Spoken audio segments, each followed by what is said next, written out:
الحمدللہ کیسا ہی مرض ہوگا اللہ تعالیٰ اس آیت مبارکہ کی بات سے آپ کے مرض کو شفا میں بدل دے. تو اس کو کثرت سے پڑھیں.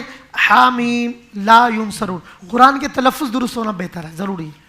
سبحان اللہ سبحان اللہ. دیکھیں اتنا شدید مرض اور جو معاشرے میں پھیلتا جا رہا ہے اور اس کے جو سمٹمز اور اس کی جو وجوہات ہیں, اس پر بھی قبلہ شاہ صاحب نے کلام کیا اور وظیفہ بھی بتایا. اللہ تعالیٰ آپ کو بہترین جزا عطا فرمائے. بس اللہ سے یہ دعا ہے عشرہ مغفرت میں کہ اللہ تبارک و تعالیٰ ہمیں اس طرح کے موذی امراض سے نجات عطا فرمائے, شفا عطا فرمائے اور پیدا ہونے سے ہی ان کے بچا لے اللہ تبارک و تعالیٰ. اپنی حفظ و امان میں رکھے اور عافیت کا سوال رب سے ضرور کیا کریں. اللہ تعالیٰ عافیت عطا فرمائے دنیا میں بھی اور آخرت میں بھی. قبلہ شاہ صاحب گھروں میں بعض اوقات کام کاج میں, بعض اوقات دوستوں میں, بھائیوں میں یہ جھگڑے اور فساد تسلسل کے ساتھ رہتے ہیں. یعنی امن آتا ہی نہیں. امن آتا بھی ہے تو بس تھوڑی دیر کے لیے سیز فائر ہوا, پھر جھگڑے اور چھوٹی چھوٹی باتوں پر, بعض اوقات تو بغیر کسی وجہ کے. تو میں چاہتا ہوں کہ جھگڑے اور فساد کا خاتمہ ہو جائے, اس کے لیے کوئی وظائف ارشاد فرما دیں آپ. اچھا حافظ صاحب, فیکٹری ہوں, آفیسز ہوتے ہیں, گھروں میں ہیں, برادریوں میں بعض اوقات ایسا ہوتا ہے, میں نے خود دیکھا ہے, جب کسی کی بیٹی کی شادی کا وقت آتا ہے نا تو وہ فیملی رابطہ کرتی ہے کہ شاہ صاحب آپ بس دعا کریں ہمارے گھر میں شادی کے دنوں میں جھگڑا نہ ہو. جی. یعنی وہ شادی کے اسباب, شادی کی تیاری وہ ایک طرف, ان کو سب سے زیادہ فکر ہوتا ہے یا فلاں داماد یا فلاں رشتہ دار ہماری شادی عافیت سے ہو جائے. یعنی اس طرح غمزدہ ہوتے ہیں, ان کو اتنی فکر ہوتی ہے کہ ہماری بارات, ہمارا ولیمہ, ہمارے جو فنکشن ہے شادی کے, جو بھی پروگرام ہے وہ عافیت کے ساتھ ہو جائے, کوئی جھگڑا نہ ہو. یعنی اس پہ اتنے پریشان ہوتے ہیں بعض اوقات کسی ایک فرد کی وجہ سے. تو میں نے یہ دیکھا ہے کہ بعض اوقات اگر گھروں میں شریر جنات کی مداخلت ہو, اسی طریقے سے تکبر, بدگمانی کی وجہ سے, پھر کینہ پرور, کینہ, بغض, حسد جو آج معاشرے میں عام ہو گیا, تو اس کی وجہ سے اللہ معاف کرے لوگ لوگوں کی خوشیاں برداشت نہیں کرتے. خوشیوں میں کوشش کرتے کوئی نہ کوئی ایسا معاملہ, کوئی نہ کوئی ایسا فتنہ پیدا کرے کہ جھگڑا, جبکہ مسلمان جھگڑے روکتا ہے, مسلمان امن کا داعی ہے, مسلمان توڑنے والوں کو جوڑتا ہے. اس لیے فرمایا جو تجھے محروم کرے تو اس کو عطا کر, جو تجھ سے توڑے تو اس سے جوڑ. تو یہ مومن کی شان بیان کی گئی. تو مسلمان جو بھی اہل ایمان ہے ان کو چاہیے خاندان میں کبھی بھی کسی خوشی ہو, غمی ہو, خدا را اپنا انتقام نہ لے, معاف کر دے اللہ کا واسطہ. قرآن کہتا ہے والکاظمین الغیظ والعافین عن الناس واللہ یحب المحسنین. والکاظمین الغیظ غصہ پی جانے والے, والعافین عن الناس لوگوں کے ساتھ درگزر کرنے والے, واللہ یحب المحسنین اللہ ان کو پسند فرماتا ہے, اللہ ان سے محبت کرتا ہے. تو اصل وجہ کیا ہے؟ تکبر بھی ہے, دین سے دوری بھی ہے, پھر اپنا انتقام, کینہ, اور یہ حرام ہے. جیسے شراب پینا حرام ہے, زنا کرنا حرام ہے, ایسے کینہ بھی حرام ہے, حسد بھی حرام ہے, کسی پہ جھوٹا الزام لگانا بھی حرام ہے. تو خدا را لوگوں کی خوشیوں میں خوش ہوا کریں, لوگوں کو غم بانٹا کریں. تو اس کے لیے حافظ صاحب ایک بہترین وظیفہ ہے. گھروں میں بعض اوقات جادو, جنات یا نظر بد یا آپس کی نفرتوں کی وجہ سے جھگڑے رہتے ہیں. حدیث پاک کی بڑی پیاری دعا ہے, ربی اعوذ بکلمات اللہ التامات کلھا من شر ما خلق. اس کے ترجمہ مفہوم پہ غور کریں, مزہ آ جائے گا. ربی اعوذ بکلمات اللہ التامات کلھا من شر ما خلق. صبح اور شام ساتھ ساتھ پڑھ لیں, ماں پڑھ لے, والد پڑھ لے. آپ کے فنکشن آ رہے ہیں اس کو کثرت سے پڑھنا شروع کر دیں. آپ کا کوئی بڑا اہتمام ہو رہا ہے اس کو پڑھیں, بار بار پڑھتے رہیں, ہر نماز کے بعد ایک بار پڑھ لیں. انشاءاللہ اللہ تبارک و تعالیٰ آپ کے خلاف ہونے والی ہر سازش, ہر فتنے کو ناکام کر دے گا, اور جو نفرتیں وہ محبت میں بدل جائیں گی. شریر جنات, شیاطین کی مداخلت انشاءاللہ ختم ہوگی. سبحان اللہ سبحان اللہ. ربی اعوذ بکلمات اللہ التامات من شر ما خلق. یہ قبلہ شاہ صاحب نے, اور اس کی تعداد بھی کوئی مخصوص ہے یا ربی اعوذ بکلمات اللہ التامات کلھا من شر ما خلق, کلھا من شر ما خلق. یہ 7 مرتبہ صبح, 7 مرتبہ شام پر. سبحان اللہ سبحان اللہ. ناظرین کرام, اللہ تعالیٰ ہم سب کو عمل کی توفیق عطا فرمائے. حضرت یہ فرشتوں کی زیارت, جنات سے ملاقات, اس طرح کے دعوے بھی بعض اوقات نظر آتے ہیں, تو اس بارے میں کیا آپ رہنمائی کریں گے؟ اچھا, اس میں حافظ صاحب بعض ویسے تو زیارت یہ ہونی چاہیے اہل ایمان کی کہ ہمیں پیارے آقا صلی اللہ علیہ وسلم کی زیارت رسے سب سے پہلے تو.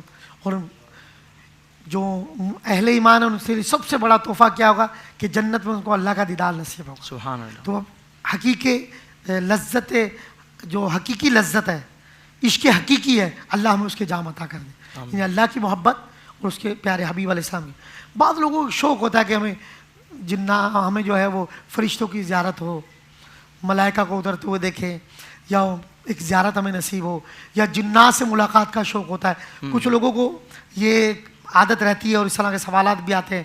اچھا، بعض کو بڑی موکلات قید کرنے کا شوق ہوتا ہے، موکلات کو تابع کرنے کا شوق ہوتا ہے، جبکہ یاد رکھیں موکلات معاذ اللہ ان کو قید کرنا، تابع کرنا، اس کا قرآن و سنت سے کوئی تعلق نہیں۔ آپ اہل ایمان ہیں، وما خلقت الجن والانس الا لیعبدون، اللہ نے انسانوں اور جنوں کو اپنی عبادت کے لیے پیدا کیا، نہ کہ تو ہم جو ہے انسان اشرف المخلوقات، لقد خلقنا الانسان فی احسن تقویم، یعنی ہم بادشاہ عظیم کو چھوڑ کر ہمیں یہ ہو کہ جنات قید کر لیں، ہم جناتوں سے مدد طلب کریں، تو یہ خام خیالی ہے، اور اس میں ہم نے بعض عاملین کا بہت برا حال دیکھا ہے۔ پھر بھی جو یہ چاہتے ہیں یار ہماری روحانیت میں اضافہ ہو، ہماری دل کی آنکھیں کھل جائیں، صحیح، ہمیں کشف مراقبہ نصیب ہو، اور یعنی کہ اور ہمیں جو ہے اللہ تبارک و تعالیٰ کے فضل و کرم سے معرفت کا نور حاصل ہو، باطنی علوم حاصل ہو، میری روحانیت ہو، میرا حافظہ بڑھے، اور پھر یوں میں دل کی آنکھیں کھل جاتی ہیں، کشف القبور بھی ہوتا ہے، بزرگوں کی زیارت نصیب ہوتی ہے، نیک جنات سے آپ کی ملاقات ہو جائے، سے واقعات موجود ہیں۔ حضور غوث اعظم کے جنات مرید تھے اور آپ کے پاس حاضری دیتے تھے۔ مسجد جن کے اندر حضور علیہ السلام کی بارگاہ میں پورا قافلہ جنات کا حاضر ہوا اور وہ مسلمان ہوئے۔ تو اگر جن کو شوق ہے کہ جنات سے ملاقات کرنی ہے، فرشتوں کی زیارت ہو، کشف القبور جو نیک بزرگ ان کی زیارت نصیب ہو، تو اس کے لیے بہترین وظیفہ ہے۔ اور بعض نے لکھا ہے پیارے آقا صلی اللہ علیہ وسلم کے جلوے نصیب ہو، تو اس کے لیے سورہ انشرح، الم نشرح لک صدرک، صبح اور شام 7 بار پڑھ لیں، ہر نماز کے بعد 1 بار پڑھیں، کثرت سے پڑھنا شروع کر دیں۔ ہم نے دیکھا سورہ انشرح، الم نشرح کا جو عامل ہوتا ہے یعنی اس کو کثرت سے پڑھتا ہے تو الحمدللہ اس کی دل کی آنکھیں کھل جاتی ہیں، اس کو کشف، مراقبہ، مہارت حاصل ہوتی ہے، اور اللہ تبارک و تعالیٰ اس کو روحانیت سے، معرفت کے نور سے مالا مال کرتا ہے۔ سبحان اللہ، سبحان اللہ، سبحان اللہ، کیا کہنے قبلہ شاہ صاحب، آپ نے بہت خوبصورت گفتگو فرمائی ہے۔ ایک اور سوال شامل کر لیتے ہیں کہ بے سکونی دور کرنے کے لیے، اب بے سکونی والا معاملہ بھی حضرت ہے، یعنی کہ ایسا نہیں کہ مال نہیں ہے، مال بھی ہے، دیگر نعمتیں بھی ہیں، سب کچھ ہے، سکون نہیں ہے۔ ایک تو وہ بے سکونی ہے نا کہ چلیں مسائل کچھ ایسے اس میں بندہ گھرا ہوا ہے، فائنینشلی ہے یا کچھ کھانے پینے کے یا دیگر اس طرح کے، یا کوئی بیمار ہے، لیکن یہ تو سب کچھ ہے پھر بے سکونی ہے، تو بے سکونی سے نکلنے بھی کوئی وظیفہ ہو تو ارشاد فرما دیں۔ اللہ حافظ صاحب، پہلے یہ ہوتا تھا کہ ایک گھر کا فرد کماتا تھا، آپ اور میں 20 سال پیچھے چلے جائیں، 25، اور پورا گھر کھاتا تھا۔ آج کئی کے کمانے میں نے برکت ختم ہو گئی، تو کروڑ پتی بھی، ارب پتی بھی، حالت یہ ہے بے سکونی کی کہ میڈیسن لے کے بھی وہ کہتے ہیں شاہ صاحب ہمیں نیند نہیں آ رہی، یعنی وہی سکون، بس سکون۔ بعض اوقات کندھے بھاری ہو جاتے ہیں، اور ڈپریشن، بلا وجہ کی ٹینشن، کچھ نہیں ہے ٹینشن ہے۔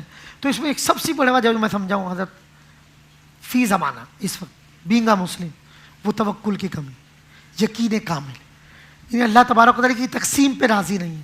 اور دوسرا توکل، کہ اللہ نے اگر، ایک حدیث پاک کا خلاصہ ہے، اگر اللہ تبارک و تعالیٰ نے کوئی نعمت، کوئی رحمت، کوئی عزت تیرے مقدر میں لکھ دی ہے، 7 زمین اور 7 آسمان والے مل کے بھی چاہیں کہ وہ نعمت، وہ رحمت، وہ عزت تجھ سے چھین لیں، فرمایا نہیں چھین سکتے، تجھے مل کے رہے۔ واہ واہ۔ اور اگر اللہ نے کوئی تکلیف، کوئی غم، کوئی پریشانی، آزمائش تیرے مقدر میں لکھ دی ہے، 7 زمین، 7 آسمان والے تیرے ساتھ ہیں کہ یار اس کو یہ تکلیف نہ پہنچے، اذیت نہ پہنچے، فرمایا نہیں، پہنچ کے رہے گی۔ تو توکل مسلمان کے لیے کیا ہے؟ وہ صابر اور شاکر رہتا ہے۔ بھائی اگر دکھ بھی ہے تو انا للہ و انا الیہ راجعون، خوشی ہے تو کہتا ہے الحمدللہ رب العالمین۔ تو میں کہتا ہوں ہر حال میں خوش رہے، اس کے لیے بہترین وظیفہ ہے۔ بعضوں کا، ہماری بعض عورتوں کو مرض ہوتا ہے، یا مائیں بیچاری وہ ڈپریشن میں رہتی ہے، بلا وجہ کا بچہ نہیں آیا، خوف، یعنی چھوٹا سا مسئلہ ہو گیا۔ اب یہ بلڈ پریشر کی سب سے بڑی وجہ کیا ہے؟ ڈپریشن، ٹینشن کی وجہ سے۔ تو اس کے لیے ایک بہترین وظیفہ ہے، مجرب ہے۔ اللہ تبارک و تعالیٰ کے بڑے پیارے نام ہیں، سبحان اللہ و بحمدہ، سبحان اللہ العظیم، سبحان اللہ و بحمدہ۔ میں نے اپنے اوپر بھی آزمایا ہے، کبھی بھی کندھے بھاری ہو جائے، کوئی ٹینشن آ گئی، اس کو پڑھیں، ایسا ریلیکس ہو جائیں گے فوراً۔ اور درود پاک کی کثرت کریں، ہر مرض کی دوا ہے، صلی علی محمد، تعویذ ہر بلا ہے، درود پاک کی کثرت بھی کریں۔ سبحان اللہ۔ قبلہ شاہ صاحب آپ کا دل سے شکریہ، آپ نے وقت عطا فرمایا اور بہت خوبصورت گفتگو اور پھر وظائف عطا فرمائے۔ اللہ تعالیٰ آپ کو اس کی بہترین جزا عطا فرمائے۔